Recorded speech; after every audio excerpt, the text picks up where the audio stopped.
Je pense que, comme pour tout le monde, ce fut une année compliquée.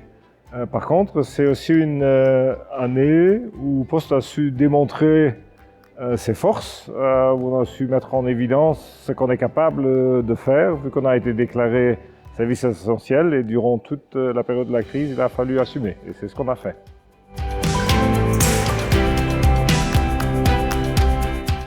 Les leçons à tirer, elles sont nombreuses. C'est peut-être un peu tôt pour faire le bilan de tout ça, mais il y a certainement des éléments à retenir, comme la capacité et la volonté aussi de nos collaborateurs, respectivement de nous tous, de réussir malgré les circonstances difficiles. On a montré, on a démontré pendant la crise ce qu'on est capable de faire, et c'est cette spontanéité, cette agilité, cette réactivité où il faut vraiment voir comment à l'avenir on peut la maintenir par temps ordinaire.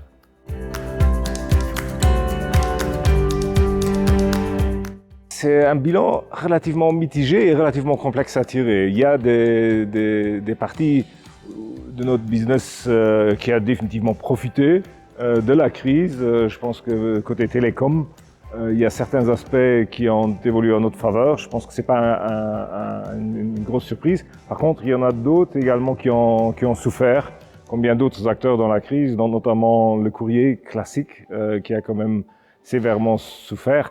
Bon, on dirait que ça a été, ou ça a pu être compensé par la sorte du colis qui, c'est vrai, a eu lieu en 2020. Par contre, il y a lieu de relativiser parce que pour nous, c'est pas comme si on était les grands gagnants en termes de cet e-commerce qui s'est développé. C'est plutôt les grands acteurs qui en sont les gagnants. Nous, on a eu, je ne veux pas dire beaucoup de mal, on a assumé la charge supplémentaire, mais c'est pas comme si en termes de marge ou de rentabilité, ça aurait apporté un grand plus.